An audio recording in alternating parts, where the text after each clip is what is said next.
Hello दोस्तों, स्वागत है आपका एजुकेशन मॉन्क यूट्यूब चैनल में।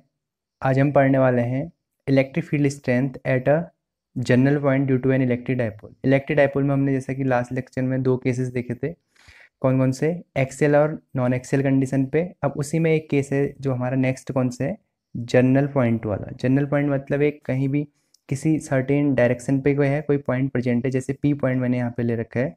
तो ये क्या है, ये किसी थीटा एंगल पे है, ठीक है।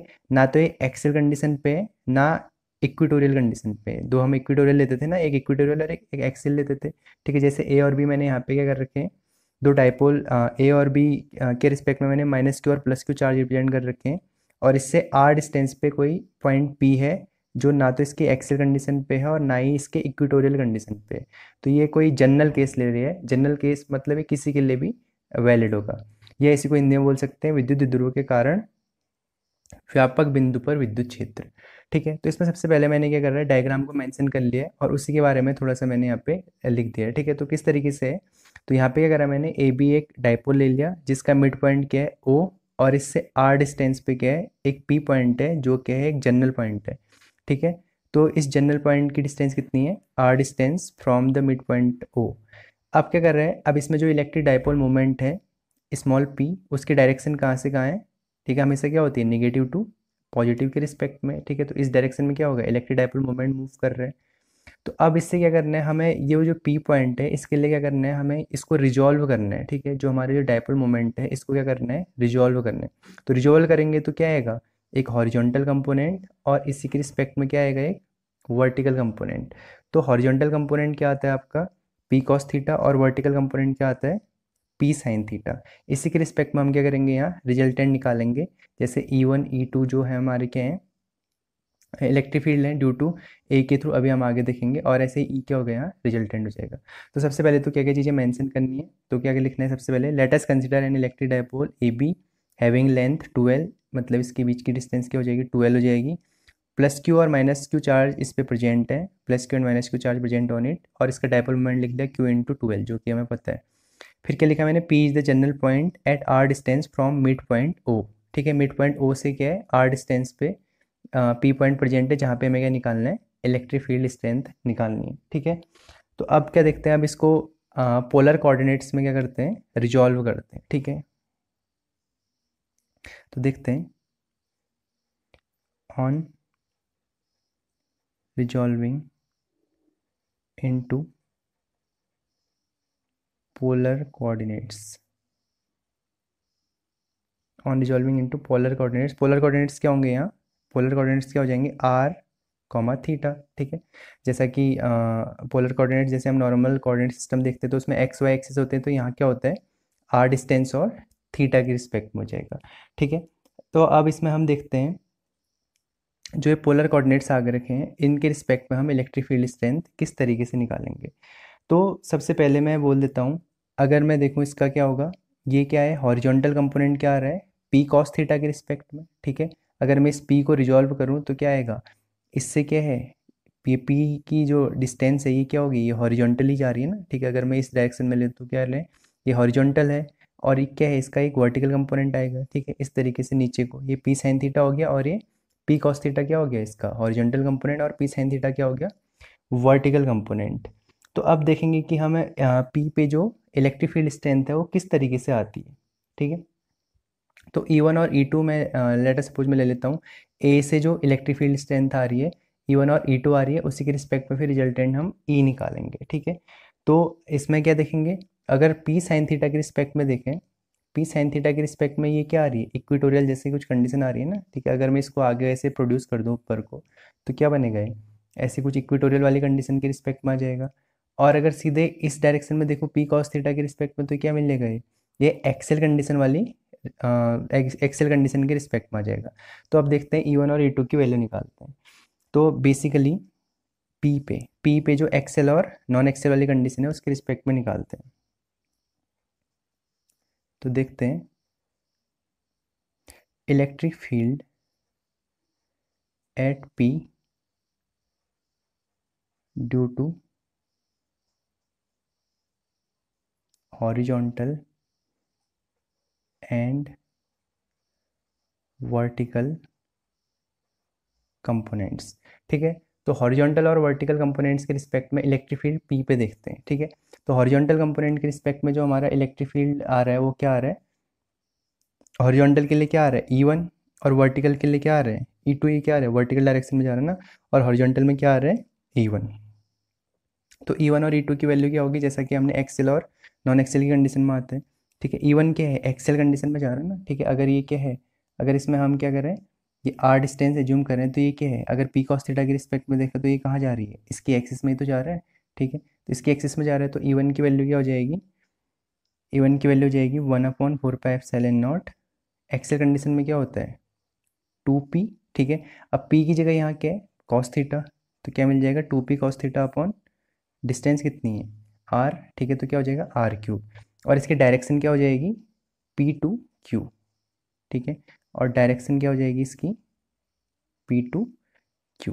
तो ये आ गई हमारी एक इक्वेशन। ऐसे हम क्या निकालेंगे, ये तो क्या आया पी कॉस थीटा के रिस्पेक्ट में E1 आ गया। अब ऐसे पी साइन थीटा के रिस्पेक्ट में क्या आएगा, हमारा दूसरा कंपोनेंट आएगा। ठीक है, पी साइन थीटा के रिस्पेक्ट में क्या आएगा E2। तो देखते हैं, अब E2 निकालते हैं। E1 क्या हो गया, हॉरिजॉन्टल कंपोनेंट। ठीक है, ये हॉरिजॉन्टल कंपोनेंट है। ठीक है, और ये क्या है, ये वर्टिकल कंपोनेंट है, मैंने इस तरीके से मेंशन भी कर दिया। तो यहाँ इसकी वैल्यू क्या आ जाएगी 1/4πε0। ठीक है, वर्टिकल क्या था पी साइन थीटा, और वर्टिकल में क्या होता है सिंपली क्या होता है पी अपॉन R3। तो यहाँ पी की जगह क्या है P sign theta upon R3। ठीक है, और इसकी डायरेक्शन कहाँ से कहाँ हो जाएगी, इसकी डायरेक्शन जैसा कि आप इस डायग्राम में देख भी सकते हैं। ठीक है, E2 की डायरेक्शन क्या है पी से R की तरफ। ठीक है, तो कहाँ से क्या हो जाएगी P2R। ठीक है, तो इस तरीके से हमें क्या मिल गया E1 और E2 मिल गए। ठीक है, इनको मैं बोल देता हूँ इक्वेशन 1 एंड इक्वेशन 2। ठीक है, अब देखते हैं, अब इन इक्वेशंस को हम सॉल्व करेंगे। अब देखते हैं E1 और E2 का रिजल्टेंट। ठीक है, E1 और E2 का रिजल्टेंट जैसा कि आप डायग्राम में देख भी सकते हैं। ठीक है, E1 E2 किस तरीके से आ रखे हैं, ये हमारे क्या है E1 और E2, और इन दोनों का रिजल्टेंट क्या होता है इनके बीच में से। ठीक है, किसी एंगल पे अगर मैं इसको क्या बोल दूँ अल्फा एंगल पे बोल दूँ तो क्या है ये बीच में से क्या है इनका रिजल्टेंट आ रहा है ना। अगर इस इनको मैं इस तरीके से क्या करूँ, जैसे कि हमने लास्ट ईयर क्या पढ़ा था रिजोल्यूशन पढ़े थे ना। ठीक है, तो रेक्टेंगुलर रिजोल्यूशन करेंगे तो ई क्या आ जाएगा इनका रिजल्टेंट, किसका E1 और E2 का। ठीक है, तो रिजल्टेंट की वैल्यू क्या होती है, जैसा कि हमने वेक्टर समेशन में पढ़ा था। ठीक है, तो रिजल्टेंट जो ई आएगा वो क्या आएगा √E1² प्लस E2²। ठीक है, यही तो होता है जब हम क्या करते हैं रिजल्टेंट की वैल्यू निकालते हैं तो रिजल्टेंट किस रिस्पेक्ट में आता है हमारा।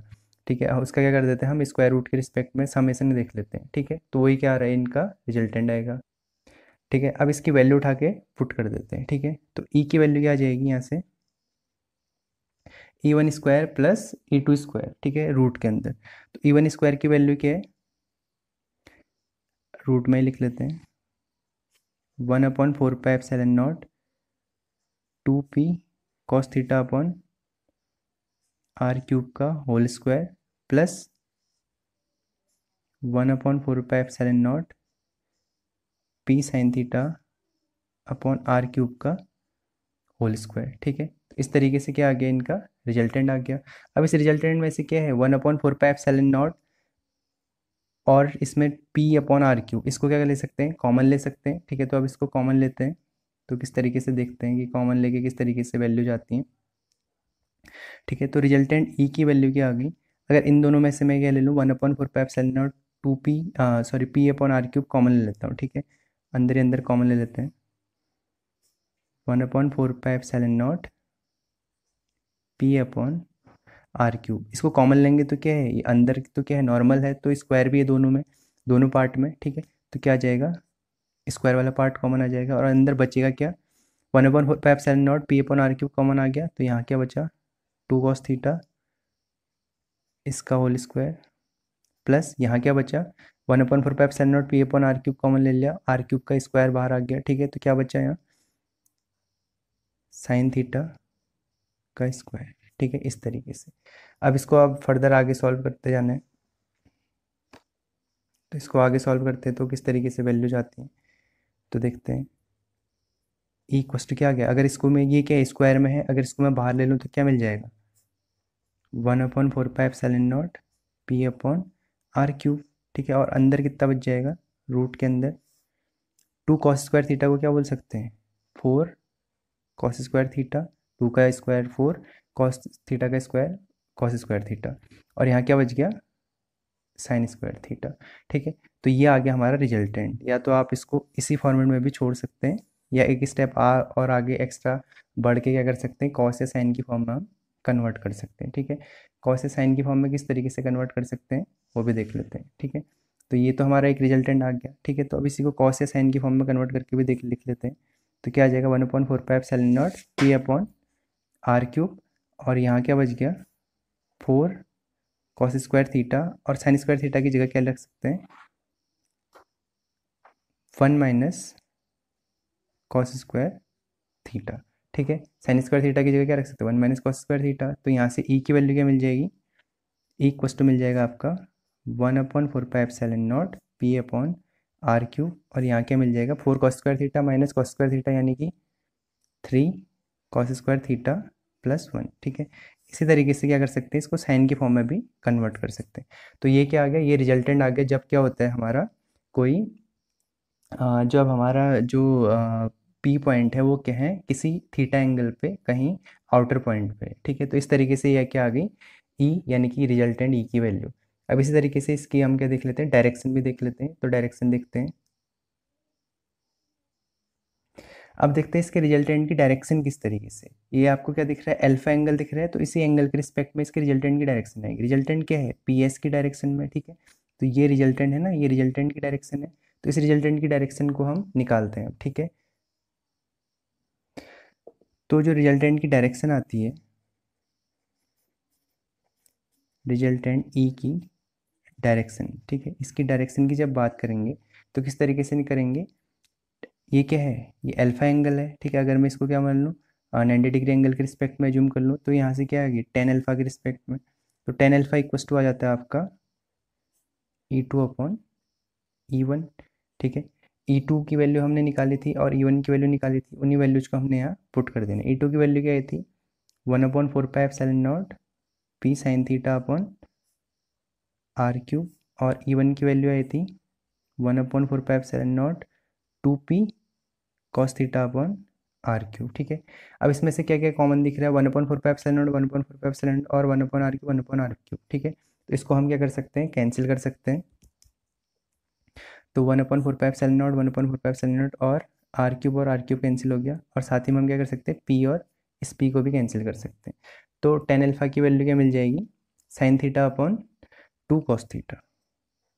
तो टेन अल्फा की वैल्यू मिल जाएगी sign theta upon 2 cos theta. ठीक है, तो इसको क्या लिख सकते हैं, sign theta upon cos theta को क्या लिख सकते हैं, टेन थीटा के रिस्पेक्ट में लिख सकते हैं। तो टेन अल्फा इक्वल टू क्या मिल जाएगा, 1/2 टेन थीटा। और थीटा क्या था, थीटा इनिशियली जो एंगल था।